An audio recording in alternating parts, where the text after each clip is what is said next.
Right here, at home. Protect your out. We put the work in.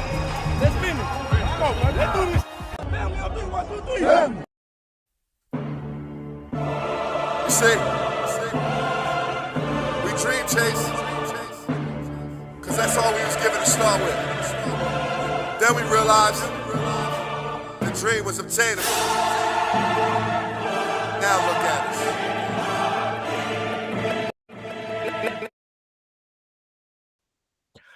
What's going on, Eagles Nation and TMTP family? Welcome to the Main Thing Podcast presents. It's your boy, Mr. Owens, and after further review,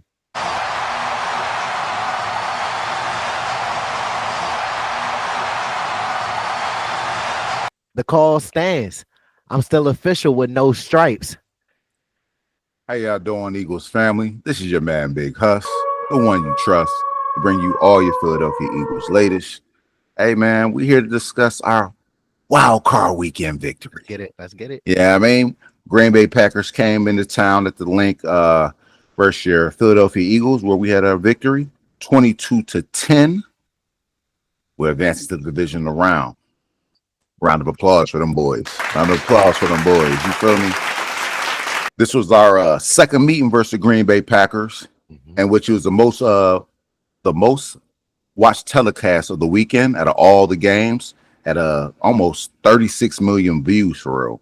They said this is Fox's second best wild card performance since 2017, where the Green Bay Packers had took on the New York Giants. So everybody was tapped into this.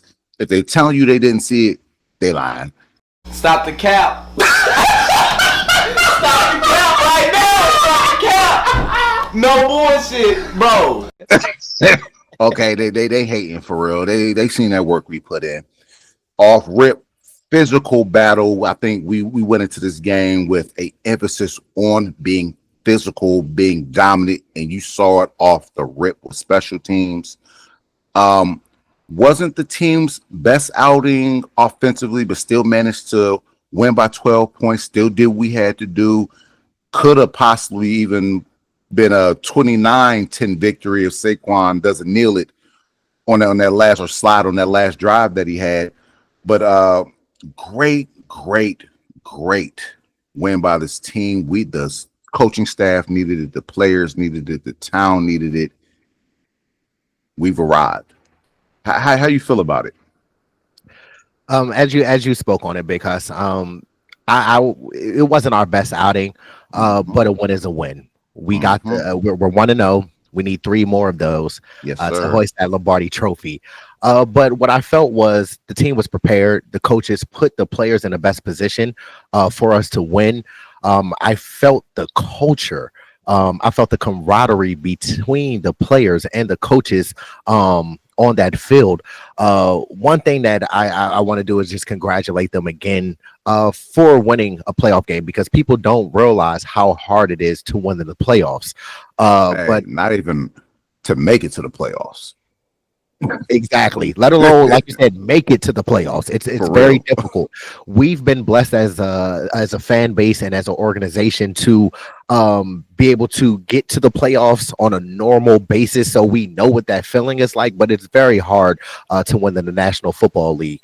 But I definitely want to start off by the hit heard around the world. Oren Burks set the tone, set the standard off rip. Man. That opening kickoff, you knew what type of party and what type of game that this was going to be. The Packers came in, they looked unprepared, they looked undisciplined, they looked non-focused. They seemed like they didn't want to be there. It seemed to me as they were a warm weather team, when we know what Green Bay is like at this time of the month.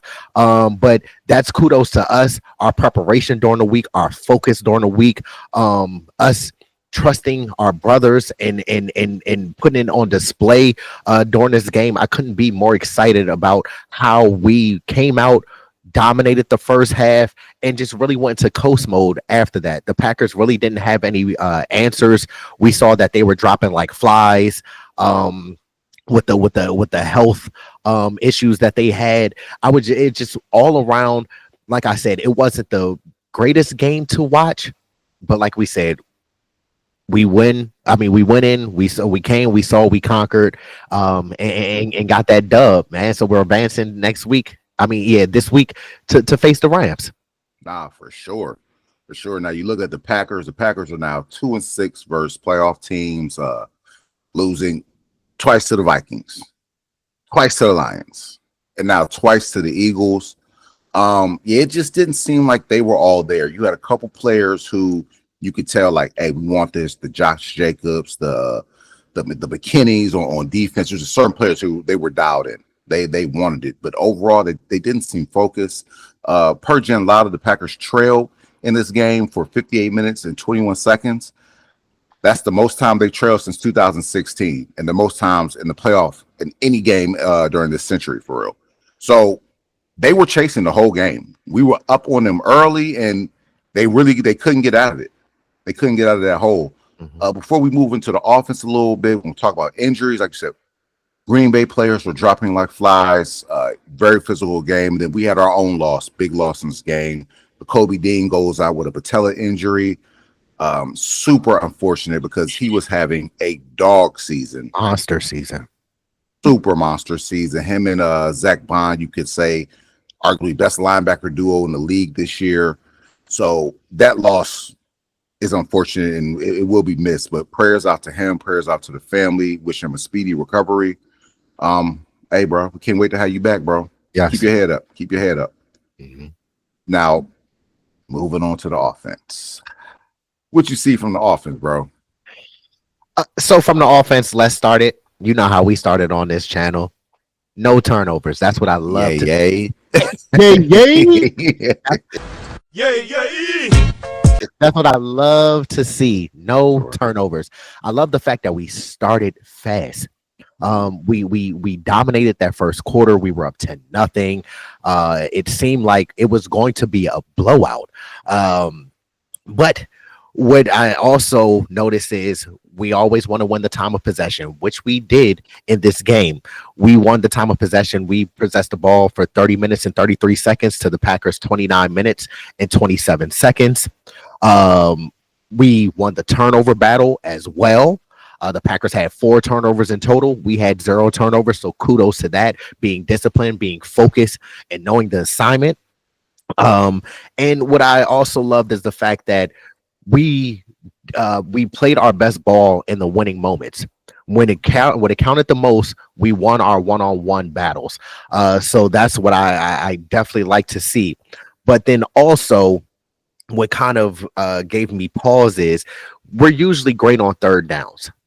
Now, I'm going to get specifically into the coaches and the players. We're usually great on third downs. We usually convert, keep the chains moving. That's why we win time of possession.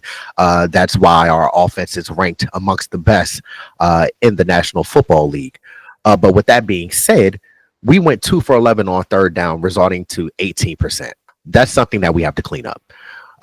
We have the talent, we have the playmakers all around the board on our roster to overcome those type of things. But when it starts getting into the games where we're getting close and getting into the Super Bowl and things like that, we're going to have to be better on third down conversions. Like I said, to keep the chains moving, to get a new set of downs, and to keep putting pressure on the opposition. Also, something that was kind of not alarming, but something I monitored as well throughout the game is we went 1-4 in the red zone. Now, that's 25%. We need to start putting up touchdowns instead of field goals. That's going to be the difference in a lot of these games. You notice once we start putting up touchdowns on the team, they start to panic. They start to do everything they power. They throw the kitchen sink at you because they're like, look, you get behind the Eagles early and often, it's going to be hard to climb out of that hole because literally, we bully people from the first quarter to the fourth quarter. But that's something that I noticed. It's kind of been a trend where we'll get into the red zone and don't capitalize. We have to execute at a very high level and we have to finish our drives off successfully. Now, to the offense. like I said, I love the focus. I love the discipline. We finished with a total net yards of 320 yards. Um,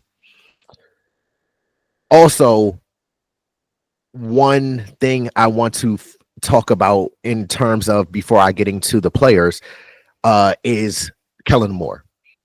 Now, I know a lot of people are saying, "Hey, QB1 didn't have his best game. The offense didn't put out the best product on Sunday."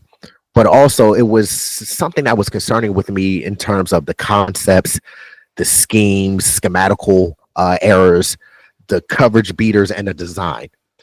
From me rewatching the film, I've watched it over and over and over. It just seemed like the receivers were not getting open because of the route designs and the concepts. That's something that we have to work on. Everybody always wants to get on QB1 for not throwing the football, but when you really evaluate the game, he couldn't really throw it to anybody. Nobody was getting open, and it's not like we don't have alpha receivers and an alpha tight end that they can't get open. It's just a scheme issue. So I need Kellen Moore to be better. I don't know if he's focused on the upcoming head coaching interviews that he's supposed to have. I know one with the Jaguars, one possibly with Dallas. Look, bro, we're so used to this where people poach our coaches because we're so successful and people like how we do things in organization in Philadelphia because we're a very well ran organization, but he needs to focus up. This cannot continue to happen throughout these playoffs, because if you run into a team that's on that type time and want to battle with us, we can be beat because of the lack of offensive schemes, like I said. So that's something to keep in mind, and that's something to monitor. But now, really quickly into the offense, QB1 had a mediocre day to me. We expect greatness, and we hold QB1 to a high standard. We go as far as QB1 takes us. But like I said, with him, with no turnovers, that's something that I love to see. He was 13 of 21 for 131 yards, 2 touchdowns, a 61.9 completion percentage, 6.2 yards per attempt, 10.1 yards per catch, a 111.4 passer rating. He took 2 sacks, carried the ball 6 times for 36 yards. Now, those 2 sacks, that's something where he was holding on to the ball a little long. I don't know if he was seeing his reads or missing in his progressions, but then also, like I said, that might have been a schematical issue as well. So I can't beat him down too much, especially coming back from the concussion injury. It might have been a little rust that he had to shake off. But what I liked is that he played not to lose. He was smart and disciplined with the football. He played low risk, high reward type of football. He excels in the pocket. That's something that a lot of people don't talk about. He's number 2 in the league in completion percentage from the pocket. Also, I like the fact that he's growing in this offense and growing and maturing as a quarterback, with him checking the call at the line of scrimmage when he saw Green Bay in their coverage. He checked it to Dallas Goedert to get the ball out quickly for him. Run. Come on, angry physical run. Yeah. All right. Come on, man. I like to see the growth with that in that aspect with QB1. Another thing, what QB1 is, when he's running the football, I like him to square his shoulders and get north and south.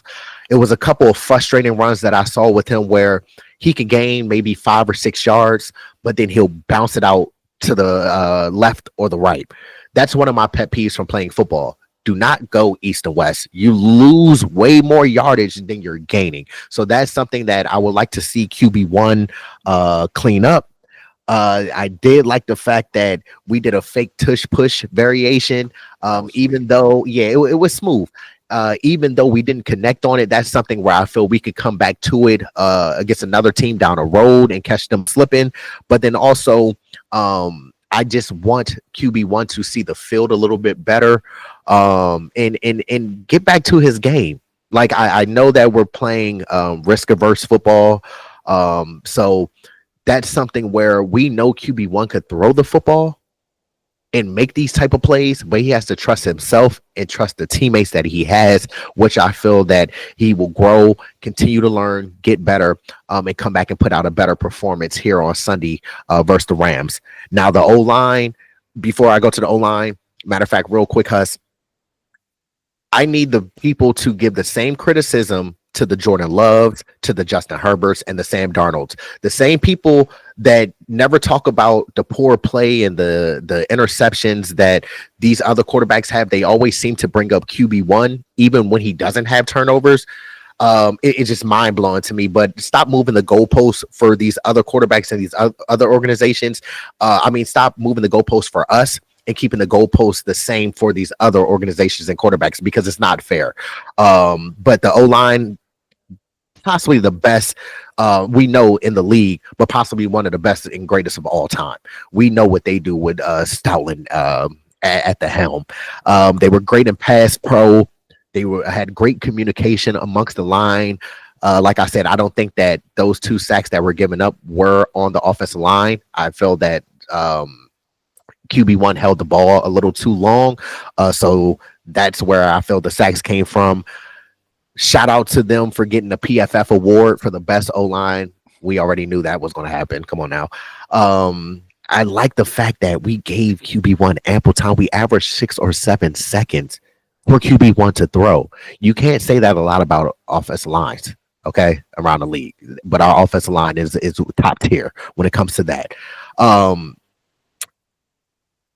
What I would like to see is with our offensive line, because they're so athletic and agile, was I didn't see a lot of pulling amongst our offensive linemen with Kellen Moore within the run game. So I would like to see that. But overall, the offensive line, I'll give them a solid A for their performance. They always are at the top of their game, no matter what. We can always count on them. Now with Saquon, he's steady. He had 25 carries for 119 yards, 4.8 average, 2 receptions. It's funny, he manifested playoff football a year ago. He had a tweet saying, man, I miss playoff football. Got to get back to it. Now he's here. He's a very smart player, downhill runner, knows when to bounce it outside, not always trying to look to bounce it outside and get yards. He knows his vision. He knows the blocking scheme. Saquon, it's just a blessing to have him. One thing I did like you said, before he slid, he knows situational football. He could have ran that long touchdown, but then also it could have been an injury. It could have been a freak accident. Something could have happened. So it was smart for Saquon to slide. Forget those parlays. People keep talking about, oh, Saquon messed up my parlay. Look, bro, they care about who's in that locker room, who their brother is. We're not tripping over no parlays, bro. You see what I'm saying? We came here to win and get to the Super Bowl, so that's what we're focusing on. But overall, great day from Saquon. I expect a lot of the same energy and the same positive yardage in this upcoming game against the Rams. Now to the receivers, AJ and Smitty. We gotta channel our inner excellence. Shout out to Jim Murphy as well. AJ had 1 catch for 10 yards, obviously a 10-yard average. Smitty had 4 catches, 55 yards, a 13.8 average. Dotson, shout out to him, had 1 catch for 11 yards, 1 touchdown, an 11-yard average. One thing I want to point out with the wide receivers is great blocking downfield. Every time I see, whether it's Saquon running the football, QB1 running the football, the receivers are giving maximum effort down the field and holding on their blocks to possibly spring a long run and get these big chunk yardage. So that's kudos to the receivers for being team players. Even though the passing game was kind of off in the game, they didn't take their self out and they didn't check out of the game. They're being team players. And finally, like I said, it wasn't not a lot of great route designs with the receivers, so we can't beat them up They did what they could. That's something that Kellen Moore, like I said earlier in the video, has to fix. But overall, solid game with the receivers, and to finally finish up with the offense. Goddard, great to have him back in his second game. Seems like he's getting the rust off of him. He had 4 catches for 47 yards, had 11.8 average and 1 touchdown. We definitely missed him in run blocking. As you can see, he's a different caliber in run blocking from the Grant Calcaterras and the EJ Jenkins and things like that. But like you said, that physical run against Valentine, that stiff arm, Goddard said some ignorant stuff, and I love it. He said literally on that play, he slowed down so Valentine can catch him. Come get some more, bro. Oh, you not full yet? Come get some more, dog. We going. Hey, look, that's playoff football. But it was just I'm glad. It was just a great sight to see Goddard out there fitting back in with the team. And I look forward to seeing what he does more in these playoffs as we progress further and further. Nah, absolutely, man. Having Dallas back was a big thing for real. Second game back, already making impact plays, possibly had the run of the day with that one. Double stiff arm. My man, that going triple stiff arm, bro. Yeah, like going bonkers for real, you know. But that just speaks to in which the physicality that this team plays with. It's not just the defense being physical. It's not just the O-line leaning on folks. These receivers, this tight end, they're physical as well. You mentioned it wasn't a big day passing for the receiving group for real. Smitty 55 yards, led all receivers on the day, but even though it wasn't the big production, as you mentioned, they still stayed locked in. All right, I'm not getting the ball. Saquon toting it, Jalen running it. We gonna block. We gonna get it in. We gonna block. And I think a lot of that is just attributed to the culture in which we have, like I said, the physicality in which we have, and players just simply realizing, hey man, we got a special breed back here in Saquon. I'm gonna do everything I can to make sure that this dude is getting off. You know what I'm saying? Just respect and just love and admiration that they have for their fellow teammate. I love to see it. You know what I'm saying? Like you said, they tapping into that inner excellence,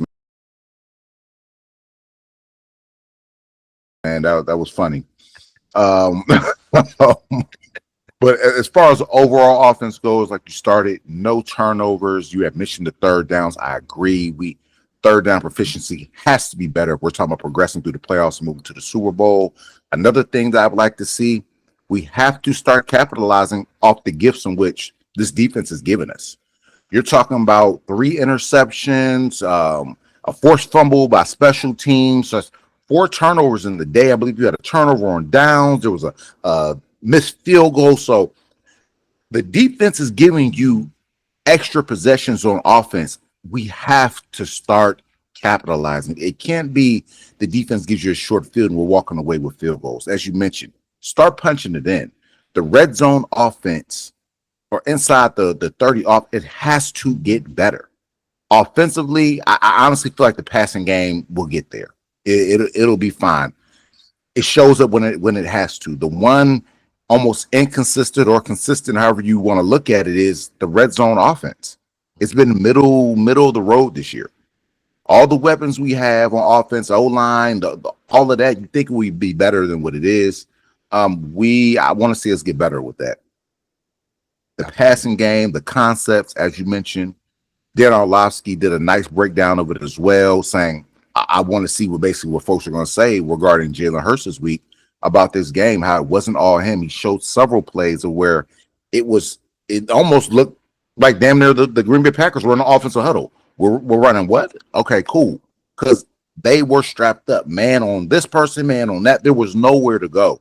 So as you had already stated, a lot of the offensive woes when it came to the passing game, it wasn't so much as Jalen just being rusty. It's just there were no answers.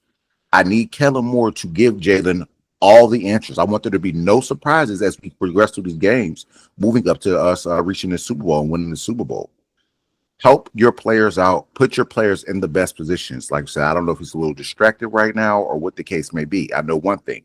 If these playoffs don't go right and this offense doesn't look up to par during playoff football, them interviews, they're going to be looking at you a little funny. And that stigma of can he win the big one is going to continue to stick with you. Then you're going to be riding through Philly and you might get bonked. They might just pull up on you and just put hands on you, bro. Focus up. You gotta focus up, fam. Like we have too much offensive power on this team for us to be middle of the road, you know what I'm saying, or just inconsistent with things. Mm-hmm. Put your players in the best position.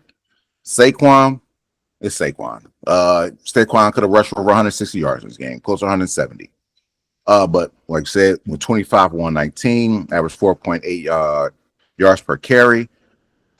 Saquon, we can't speak on it enough. He has just been everything that this offense and this team needs or needed for real, with between not only just the play, but the leadership. You could tell the team that they support him. They look at him like a leader and they follow him. Really great to have him. I can't speak on Saquon enough. We all know what Saquon brings, so I'm not going to harp on that with too much, but Saquon, keep it up. Great Dallas game back. We already touched on the receivers, the O-line. The O-line, oh my goodness. I feel like we talk about them every week. We talk about Saquon, we talk about the O-line damn near every week. They continue just to ball for real. Between, I believe it was Jordan Mailata and Lane Johnson, they gave up no sacks in this game. Arguably the best tackle duo in the league. Best O-line in the league. PFF ranked Jordan Mailata the best offensive lineman in the league. In the league. So it's crazy to me how he wasn't a first team All-Pro, but that's a discussion for another day. Per next gen stats, Jalen Hurts dropped back for 6.75 seconds on his 11-yard touchdown pass to Jahan Dotson. That's the longest time to throw on a touchdown pass from a clean pocket this season. No Packers pass rusher got within 2.5 yards of Hurts at any point in that drop back. 3 yards of space. Either way, he reading a book. I'm gonna make a meal. I'm gonna call my mama. I got time to do everything back here because the bodyguards got him. Hey, when you had the person, I love to see that too. They slammed Saquon to the ground. Hurts was the first one in big boy face. Hey, bro, you ain't gonna be doing that. O-line pulled up like, what's up? Well, that's my quarterback. It's my team. It's my quarterback. They wasn't playing them games, man. Like, I love to see how they had his back. I love to see how Jalen had Saquon. Jalen didn't have to get in that big D lineman's face. That dude was huge. He was right there, Johnny, on the spot. Hey, cut that out. we ain't doing that. You know, so I love to see that camaraderie on defense, that family, how that family vibe on defense, how these players are riding for each other. Quick stat per Jeff Kerr, Jalen Hurts versus the blitz, 3 of 5 for 62 yards and a touchdown, 143.3 passer rating. Jalen Hurts in the second half versus the Packers was 7 of 8. 92 yards to touchdown and 154.2 passer rating. So it wasn't all bad. Don't listen to the media when it regards to Jalen Hurts about he had a bad game. It didn't. Jalen will be fine. Jalen just needs a few more answers and we'll be good. But overall, offensively, I thought it was a decent day. We still put up 22 points, a little lower than our season average, but a win is a win. A win is a win. And real quick, Huss, like you said, people got to realize the players not only get paid a lot of money, but it's people that they hire to watch film and get film ready for the players. So of course they're going to pick up tendencies and things like that. So that's, like we said, the coverage beaters and the concepts and everything, we have to be better because those tendencies that we have maybe on third and long, second and short, whatever. Okay, you see Smitty come across the formation, you know, oh, this route is going to happen or this play is going to happen. So that's what I feel really messed us up. And then just real quick, because we got to get better with penalties because we had 7 penalties for 64 yards. Yeah, we can beat the Packers because they're not in the tier of us, but that's something that we got to clean up going down and further into the playoffs. Absolutely. Penalties and just being disciplined in certain moments. We were disciplined when it counted, but being disciplined throughout the whole game. Absolutely. Moving to the defensive side of the ball, we just see takeaways. That's what I saw in this game. Like we told y'all in previous videos, we said, look, the ball's not bouncing our way. We're not getting the interceptions. We're punching the balls out and we're not recovering them. Be patient. They're going to start coming our way. And that's what you see is happening. We had 3 interceptions on the day. Kudos to Bond, Slay, and Quintana Mobe for his first INT of his career. But what I do like is Fangio's always prepared. Fangio earns his check every single week.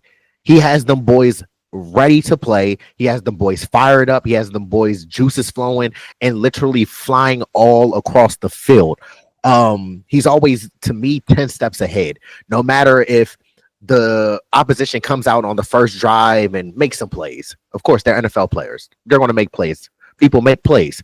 But what I love about Fangio is outside of Matt Patricia and Sean Desai last year, he adjusts. He doesn't sit there and wait till halftime. He doesn't sit and wait till the third or fourth quarter to finally say, oh, they've been beating us on this route, or this player has been beating us all game, and then now let me adjust with 3 minutes left in the fourth quarter. Like, no. Fangio sees it. Once he sees something, he corrects it immediately. That's what I love about Fangio. We were fast, physical, understood the assignment, and paid attention to detail on defense. We held the Packers to a total of 16 net yards in the first quarter. That's absurd because the Packers were amongst the leaders in plays of 20 plus yards and only had 4 plays of 20 plus yards in that game. Now, one thing that I do want to see differently with our defense is we have to get better with tackling. That's something that I started noticing in the Washington game and in the Dallas game, where we're missing tackles, we're arm tackling, we're over pursuing the tackles. I'm not over pursuing the tackles. I'm sorry. We're over pursuing the ball carriers. That is something that we have to get better at. We can't continue taking poor angles on these ball carriers, because that can be trouble for us in the playoffs, because if we keep missing these tackles, that could be the difference between us winning ball games and losing ball games. So we need to focus up and be sure-handed tacklers, getting these ball carriers down to the ground and being physical and gang tackling and group tackling. Everybody, like you said in the previous videos, Big Huss, pursuit drill. Once you see where the ball's going, turn your eyes, turn your head, turn your body, run, get there, and get these ball carriers down to the ground. Now, with the D-line, I like the fact that Vic Fangio uses his 5-man fronts. He uses a lot of 4-man rushes, but he uses a lot of 5-man fronts, what causes fits in the run game. Obviously, bottling Josh Jacobs up. Josh Jacobs had about 16 carries for 80 or so yards. 18 carries for 81 yards. Thank you. 18 carries for 81 yards. And majority of his yards came later on in the second half. One play that did stick out with me on the defense was right before the third quarter ended, that 31-yard run that Josh Jacobs had. That was piss poor tackling to me. Everybody's just reaching, grabbing for cloth. You saw Oren Burks, I believe, grab his shirt, pulling his undershirt, getting dragged. You see what I'm saying? You got people getting ran over. I'm like, look, Josh Jacobs is a physical runner, but we are physical as well on this side of the ball. So that's something that we have to shore up. But the D-line, I can't look now. Focus on the D-line. I can't say enough about them. The growth that they have had in this season is immaculate. Them boys were ready. They were pushing the pocket in the middle, getting pressure up the middle, collapsing the edges, making it hard for Jordan Love out there to get comfortable. We could see he got rattled, getting the ball out quicker than he wanted to get the ball out, because that's the thing. The Packers thrive on timing and the play action passes. So when we were getting, like I said, the pressure on Jordan Love from the D-line, I love that Nolan Smith had 4 tackles, 2 sacks. Sweaty had 1 tackle. Moro Jomo got in the mix, had 1 tackle. Jalix Hunt had 1 tackle. We were aggressive, assertive, dominant, clogged the running lanes and gaps. The Packers O-line had no business competing with our D-line, and we could see the difference in talent between the Packers O-line and our D-line. We were sound in our rush lane integrity. One thing that I saw and want to shout out is Nolan Smith. Him chasing down Jordan Love in the open field, you saw his closing speed. He beat the Zach Tom, the right tackle, with the inside move. Literally with the inside move, turned his attention to Jordan Love, pivoted, and chased him down. Literally, you saw that what Nolan Smith ran a 4.45 and a 40. 4.4. Come on now. And at his size, running a 4.4, that's crazy. You saw that 4.4 on display, chasing Jordan Love down. I love the tenacity. I love the energy level. I love the physicality that the D-line possessed. And then we knew, like I said, what type of time it was going to be when Elton Jenkins pulled from left guard and Nolan Smith came with his shoulder, boom, and hit him and put that boy out. We knew what type of time it was. The Green Bay Packers did not want to be on that field with us.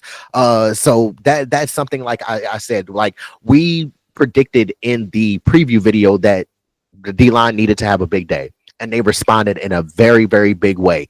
Even though Milton Williams, Jalen Carter didn't have a big stat day, what I love is they still had an imprint on the game. They still made their presence known and felt.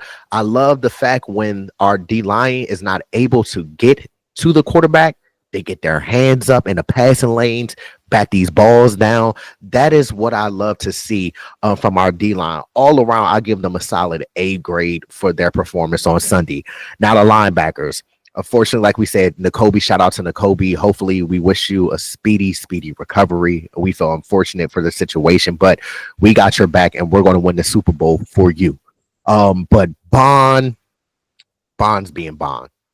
It's crazy how I saw some stats where you put his numbers up between Luke Kuechly's Defensive Player of the Year, and he literally had beaten him in every category.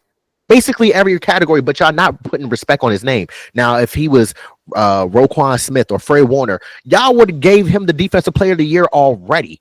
But the fact that, it's 1 year, we got to see if he can continue doing it on a consistent basis. Like Fangio said, you already put it out on tape. You already set the standard. You only could go up from here, bro. Yep. So Bond finished the game with 4 tackles, 1 INT, read Jordan Love's eyes perfectly right before halftime. He can do it all. You saw him running down the field with a receiver.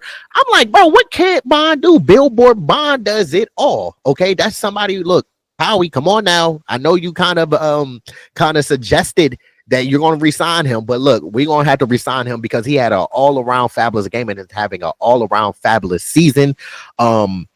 Orrin, like I said, he plays off the D-line very well. This being Bond, he fits our scheme perfectly.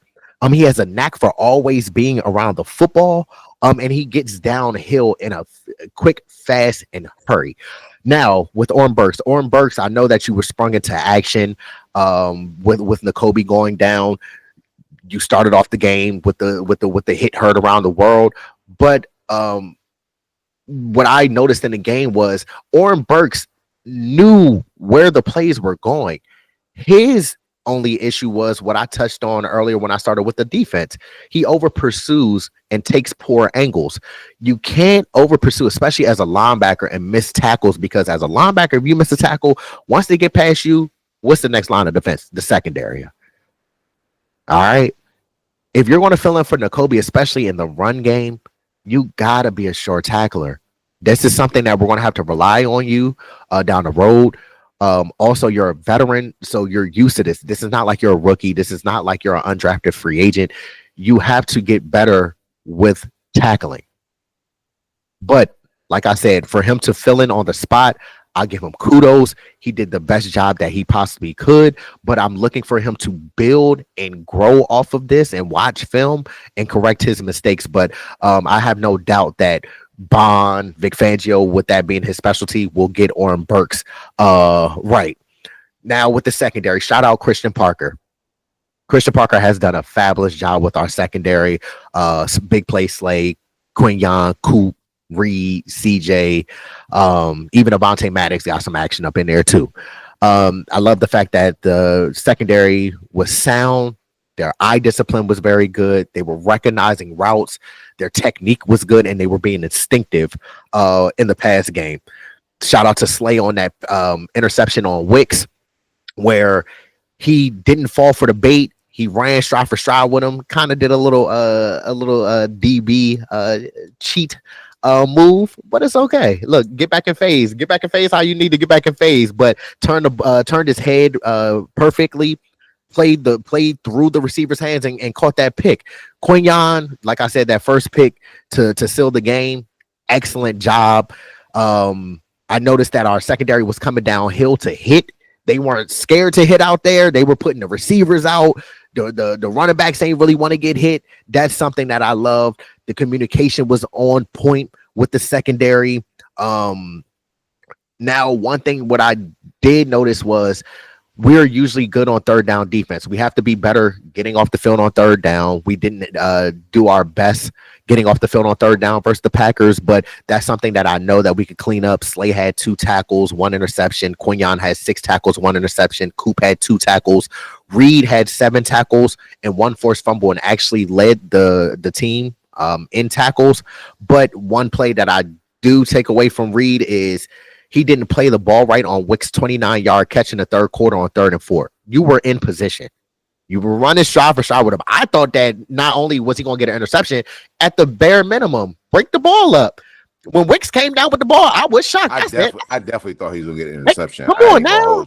Because that's the type of interception that Reed usually gets. You see what I'm saying? So I was shocked that he gave up that pass, but we know these they're pros. They're going to correct that, clean it up, and get better. But like I said, to finish it off, Huss, with the defense, with the secondary, you can tell this is a different secondary from last year. This year to last year is a whole total difference. They're playing for one another. They know their assignments. And I'm just excited to see the growth and how they continue to respond in these playoffs, because we're going to play some teams where they do have some solid quarterbacks and some solid receivers. So it's going to be on the front end to work with the back end and the back end to work with the front end. But overall, give them a solid grade. They held their own against the Packers. I'm excited. I'm excited for this group, man. Nah, for sure. Like you said, this defense, man, they've been balling all year. Held Green Bay to a little over 300 yards of offense. 10 points. This was the Packers' lowest scoring output and their 4th lowest yardage output of the season. Jordan Love held to a 41.5 passer rating. That's his 2nd lowest passer rating of his career. This defense is emphasizing takeaways. It's like that's just coming with it now. Like I said, it went from a time, as you mentioned, where we're punching it out, we ain't really getting it, or folks dropping interceptions. Like, oh my goodness, what's going on? Now it's like we can't get enough of them. They're coming in bunches, truly. 4 takeaways, 3 interceptions, 1 fumble recovery. As you had mentioned, the Eagles are using a lot of 4 and 5 man fronts. I love how they use Bond. Bond is the key to this defense. Mm-hmm. They line him up everywhere. You know what I mean? Like, say he was running 50 yards down the field. They'll line him up on the edge as a pass rusher or edge rusher. Sometimes drop him his coverage. Sometimes he'll be off ball. He is everywhere. Like, literally everywhere. He is the key to this defense. We have to re-sign him. He's earned every penny. I'm just hoping that he gives Philly somewhat of a favorable deal, because we believed in you first. Okay? We believed in you first. The Saints was playing with you, bro. We was like, nah, you're more. So, but nah, like he's been what Saquon has been to the offense, Zach Bond has been that to the defense. For real. It's crazy how this defense goes from a bottom of the barrel defense to you bring in a couple new pieces, you know what I mean, play a couple rookies, and it's a complete 180. As you had mentioned, though, my biggest knock on this defense in this game was tackling. We went from being, especially after the bye week, one of the better tackling teams to now, it wasn't so good. Per PFF, we had 22 missed tackles in that game. 22. That's ridiculous. You cannot win Super Bowls when you are missing tackles. Mm-hmm. We have to do better at the point of attack and getting folks down on the ground. It's just, like I said, you can't win like that. That's 9 more missed tackles than the team had in any other game this season. Let's not start slipping out. What we've done to get us here, let's continue to do that. But we're going to be physical. Let's be physical. But you have to finish at the point, and it starts with the tackling. The defense did a great job versus the run with the running backs, like you said, between Wilson and Josh Jacobs, 21 carries for 87 yards and a touchdown. And truth be told, 31 of the 87 yards came on that big run by Josh Jacobs, where he was running through half the defense. So you take that away, you're looking at what, 56 yards? A rushing, they really did a phenomenal job clogging the lanes, not really letting him get started, rallying to the ball. As you had mentioned, the DBs even got in on some run support. You saw where Quinyon Mitchell was one-on-one with Josh Jacobs a couple times. My man didn't shy away. Most corners would shy away. Stuck his face in there, did what he had to do. That was a huge tackle. Major tackle. You one-on-one with Josh Jacobs. That's not an easy running back to bring down. Because if Quinyon missed, Josh Jacobs could have got he on was that off. He was off and running. He was off and running. There was nobody behind Quinyon. Off and running for real. Would he have scored? I don't know. With fast defense, but he'd have at least picked up 30 yards easily. Chunk play. I swear. So we really did a good job of that. As you mentioned, the D line, phenomenal. Jalen Carter, Milton Williams won't get a lot of stat sheet type plays, but they showed up. They showed up. JC had 2 QB hits of the 5 quarterback hits we had in the game, had a pass deflection, was displacing people in the run game. I saw one play where he drove the damn guard back 2-3 yards back into Josh Jacobs. I'm like, jeez, this is a grown man out here. Like, he is moving people. He really played well. Milton Williams showed up, had a few pressures, beating folks early, forcing the quarterback to get his the ball out of his hands fast. Jordan Davis. Look, Jordan Davis only played 12 snaps in that game, but they were meaningful 12 snaps. When he was in the game, Josh Jacobs, the running backs, had 8 carries for 25 yards. That's 3.1 yards a carry. When he was out, 10 carries, 56 yards. So when it comes to the run stopping of the defense, Jordan Davis is critical to that. You might not see him a lot, like, particularly in this game, we said 12 snaps. When it's a first-round pick, you're only playing 12 snaps. But you got to look at who you're playing as well. The Packers don't run a lot of big personnel. They don't run a lot of 12 and personnel type deal. They want 3 receivers out there, quarterback, running back. So if you're putting 3 receivers on the field, Jordan Davis isn't our best pass rusher. So you'll see more JC, Milton Williams, Moro Jomo. You know what I mean? But when it comes to run defense, he's critical. He's doing exactly what we need him to do. So some of the folks who are kind of poo-pooing on Jordan Davis don't. He's doing exactly what this team needs, and is doing it honestly phenomenally. You mentioned Nolan Smith. Nolan Smith. Oh my God. I'd probably say, excuse me, got to get over a little cold. Probably the best game of his career. If I'm being completely honest, man, the progression that he's had since drafting him till now, it's wild. It's wild. In this game, 8 tackles, 5 pressures, 4 hurries, 2 sacks, 2 TFLs. Insane. He's putting players out the game. He's covering folks. Uber physical. He's up to 8.5 sacks in his past 13 games. There's only 9 NFL players who have done that. Nolan Smith was also the youngest player in Eagles history to record multiple sacks in a playoff game. That's per Brandon Lee Gowton. His first playoff game that he's starting, and he shows up big, major, like he took over. If we can continue to get this production out of him, oh my, like sky's the limit. This D line just continues to feast. We were worried about edge players when BG went out. My man stepped up and said, "Don't even worry about it, big dog. I got you. I got you." And Nolan Smith has more playoff sacks than Michael Parsons has. Oh, come on, man. Y'all just think about that now. Think about that. You know, so Nolan Smith, hey, bro, great game. Keep it up. You deserve it. You are a balls to the wall kind of player, 1,000 miles an hour, and you're starting to reap the benefits of all the work that you put in. You talked about Zach Bond, Billboard Bond, 8 total tackles in this game, big interception in the half.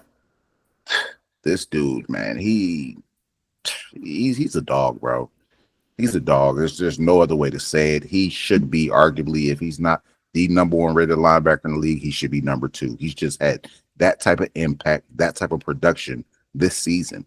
Another stat for Brandon Lee Gowton, Zach Bond is the first Eagle linebacker, with the playoff interception since D'Amico Ryans back in 2014. The dude's just making plays. It's when you look up, he's all over the field, whether it's covering folks, affecting the run game, being smart, diagnosing plays before it happens. He is a true middle linebacker and a leader of this defense. You had mentioned Dean. Before Dean went out, he had 6 tackles. He had 2 TFLs as well, the 4 TFLs that we had in this game. He was having a solid game before he got injured. It's really unfortunate. But Orrin Burks, he stepped in, 5 tackles, and overall, for the spot play, Orrin Burks did well. But as you also mentioned, hey, man, you have to finish at the point. If you're going to be the middle backer, when you get your hands on folks, you got to get them down. You broke a couple of tackles. Jalen Reed broke a couple of his tackles. You had a big Josh Jacobs run. Look, and you're supposed to be a run-stopping linebacker. So if that's your forte, then own it. I need you to go all in on it, bro. Really dial in, because when it comes to coverage, that's really not what he does. And you saw where they kind of picked on him a little bit. They ran a Texas route on him, a little angle route on him. They were really starting to target him in the pass game. Once again, as we progress through the playoffs, you don't want to be the player who they're looking at as the weak link or the liability on the defense. So I expect Vic Fangio with a full week of practice, a full week of preparation. His linebacker coach, I forget his linebacker coach's name. I expect them to get with him, whether it be him or X-Man Jr., Trotter Jr. I expect them boys to be ready to play. The DBs, hey, man, finally these CBs got some interceptions, man. At one point, it was just safeties and linebackers picking the ball off. Our quarterbacks couldn't get any interceptions. Darius Slay comes up with his first one on the year. I believe that's his actual first playoff interception. Quinyon Mitchell gets the first one of his NFL career. What a way to get in your first NFL playoff game, you know what I mean? At the Link home game, that was big. This pass defense was amazing. The Eagles defense limited Jordan Love to 3 of 11 passing for 58 yards and 3 interceptions on passes 10 plus yards through the air per next gen stats. So when he was pushing the ball, the Eagles were making him pay for it. Whenever he wanted to take a shot downfield, Eagles was like, no, on that Mutombo style. Fifth floor problem. Not in my house.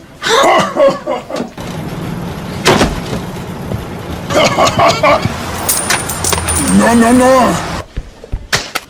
Not today. Showed up, deaded all of that. We talked about Quinyon Mitchell. Quinyon Mitchell is the first Eagles rookie with the playoff interception since Roy Nell Young in January of 1981 per Brandon Lee Gowton. So you're talking about damn near 40 plus years before a rookie had an interception in the playoffs. Quinyon Mitchell has been straps, lights out. This rookie has been phenomenal. Honestly, both the rookies have, but he has been locked down. A true lockdown premier corner. He was targeted 6 times in this game, only gave up 2 receptions for 10 yards, had the interception. That's 1.6 yards. He had 1.6 yards of separation per play, which means he's blanketing folks. I'm all over you. Wherever you want to go, I'm with you, baby. You know, you talked about Slade.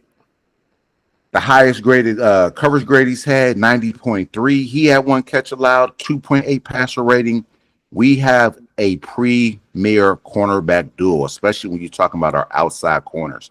And then not even just the starters, you go to the depth.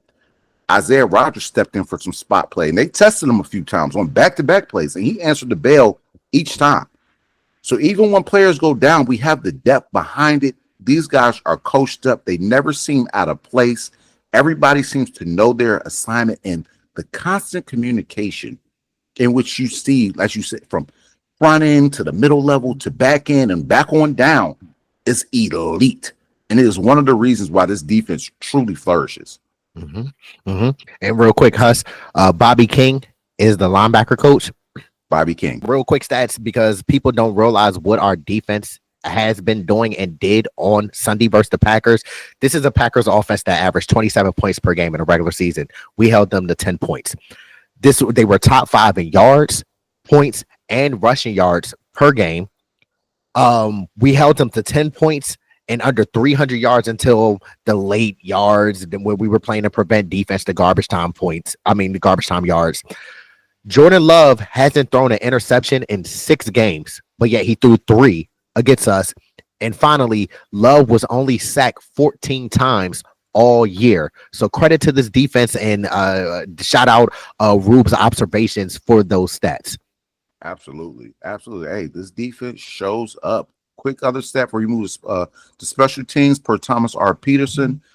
The Eagles defense, the 2024 analytics. EPA, they rank second. DVOA, they rank first. Scoring defense, they rank first. Explosive plays down the field, they rank first. Takeaways, they rank second. This defense is elite. Complete turnaround from last year. Honestly, as I've stated before, when you look at this team, you think Saquon, you think AJ Brown, you think Jalen Hurts, you think offense. But this team is truly carried by the defense.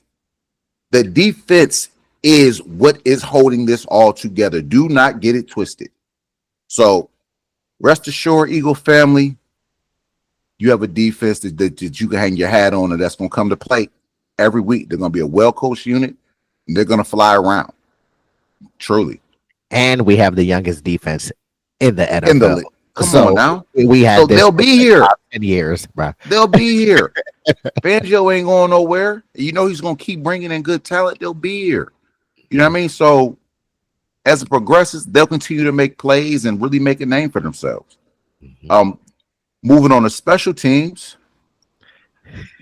Now, special teams, great showing this week. So much better than what we showed against the Cowboys and the Giants. I like Jake Elliott. He was solid. He went 3 for 3 with field goals. Kind of upset Jake. Went 1 for 2 with the extra point. I was hoping that he was 100% on everything, but we got to take it one step at a time. We got to build Jake Elliott back up and get him to where we need him to be and where we know he can and could be. Braden Mann, phenomenal. He is a whole different breed than Aaron Sipos. Aaron Sipos, I couldn't stand that man. Look, bro. He even in the Super Bowl, he cost us some stuff too, man. Because poor punting, poor execution, he had to go. But Braden Mann had 5 punts, average 48.6 yards for his average. He punted the ball inside the 22 times, and he had a 63-yard punt, which was his longest on the day. I want you to keep building on that, Braden Mann. You've been having a solid season all year long. Isaiah Rodgers had 2 returns for 28.5 yards of average and had 32-yard return for his longest. Then, like I said, our coverage unit, whether it was kickoff coverage, punt coverage, was phenomenal. Michael Clay, shout out to him, had these boys ready. He must have been listening to our podcast and saying, look, bro, man, Big Huss and Mr. Owens on here talking about, man, look, the special teams got to be better. He heard us and applied it. So shout out to you for having them ready and eliminating explosive plays. Jalen Reed didn't really do much on a punt return. We know what Keyshawn Nixon, what he did on the kickoff return. Opening kickoff. Come on, opening kickoff. And he talking about it's funny to me. He said, oh, the refs cheated. They gave the ball to the Eagles, blah, blah, blah, blah, blah. I know I recovered the ball. Come on now. If you recover the football, we all know if you play football, if you're underneath the pile and you have that ball, I don't care if a whistle is blown. I don't care if people are pulling the bodies up. You're going to hold on to that football and get up and show the ref that you have the football. The fact that Jeremiah Trotter got up with the football, how are you going to say, oh, I recovered the football? That makes no sense, bro. But look, the Packers ain't make no sense neither when they came in on Sunday, bro. We brought the cheese graters out, got some provolone, some smoked Gouda on them. We got them up out of there, sent them back to cheese steak of them boys. Come on, made a cheese steak, bro. What type of cheese y'all want? We got all different grades of cheese over here. You feel that pack of cheese? What you talking about? Man. Come on, man. Put that Cooper Sharp. on that cheese steak. You feel me? But yeah, man, hey, come on now. But shout out to the special teams overall as a collective. You all did a phenomenal job. We all play complementary football with the offense, the defense, and special teams. But I like to see the trajectory that the special teams is going on, and I want them to keep building off of that. Now, on the flip side, with the Packers, we always talk about how special teams is important to winning football games. Brandon McManus, right? He only had one field goal miss the whole entire season. Now that it's his second miss on the season and the first miss in his career in the postseason. So now y'all understand when we say we need Jake Elliott to make these field goals, we need the special teams to act accordingly and do what they need to do. Y'all understand why we emphasize and harp on special teams so much, because special teams can be a difference maker in winning a football game and losing a football game. But like I said, we already touched on the Owen Burks hit, so I'm not going to really go back into that. But solid job. Kudos to the special teams. Y'all did y'all thing. Nah, they really did. You hit it all, bro.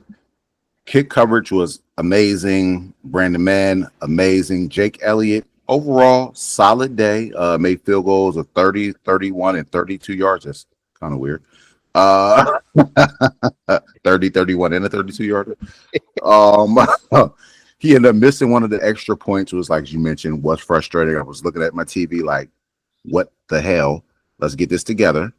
Now he's up to 10 misses on the season after missing 11 kicks over the previous 3 years combined. So clearly, this is one of Jake Elliott's better seasons. He's gotten better as the season has progressed. Hey, let's continue to progress, because as we continue on, these games are going to get colder. You know, kicking is going to become a little bit more difficult. Let's stick with our technique. Stay sharp. When your numbers call, come in, execute, do what you got to do. You know, but overall, special teams, good day.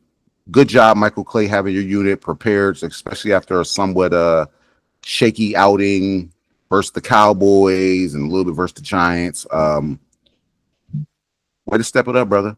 Mm-hmm. And shout out to Michael Clay for putting, like we said, and that you said on the last video, putting Jake Elliott back on kickoff duties.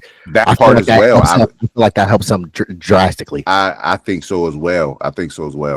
And he actually did a really good job with it. I feel like special teams had a great day. Defense had an amazing day.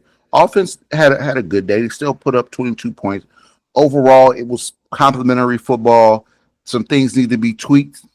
Yeah, I mean, and we'll get that together for this next matchup come Sunday versus the Rams. But good job, Philly. We are advancing to the divisional round. Which we're used to. Exactly. Stay focused, stay sharp. Yeah, I mean, and we're on to the next one, man. One game at a time. But a great, great Eagles victory. Mm-hmm. Mm-hmm.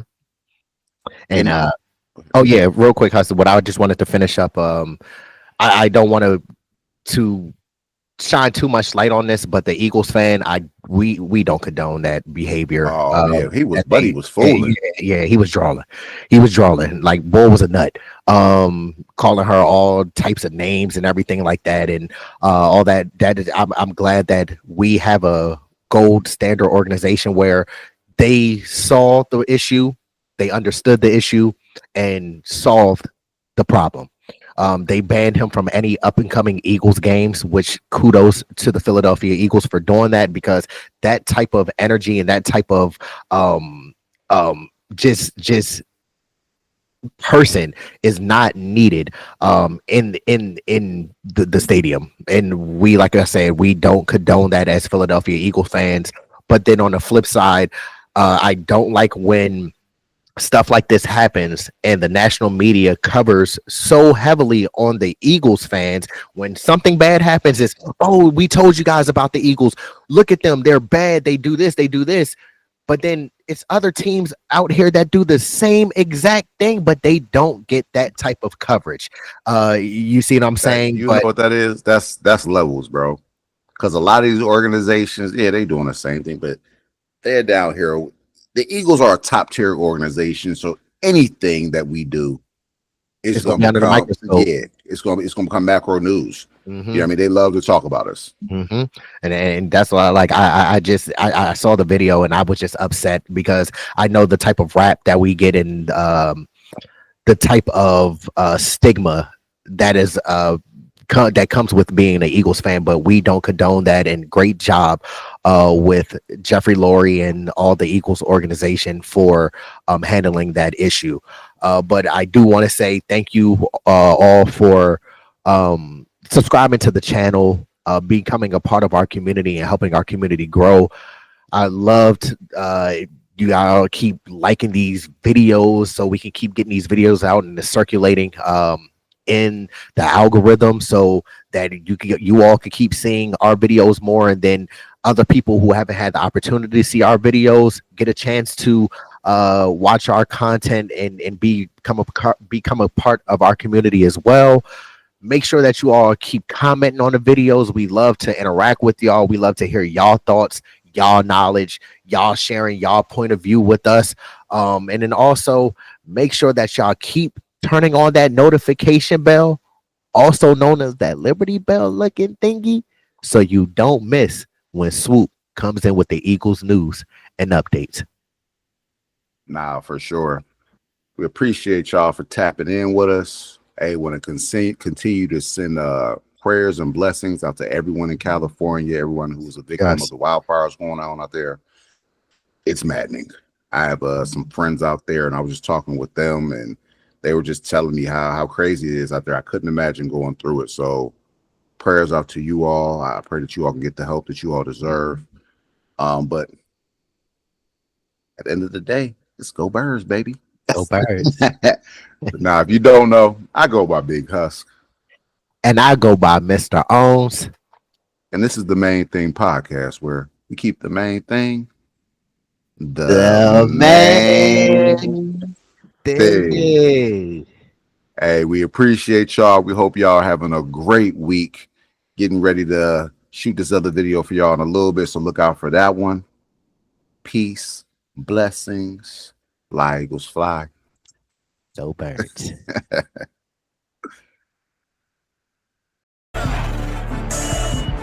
was I was gonna make a lot of money doing what I wanted to do. I went after it, and it was a struggle to achieve it. But you know what? I caught that bitch. Dream chasing.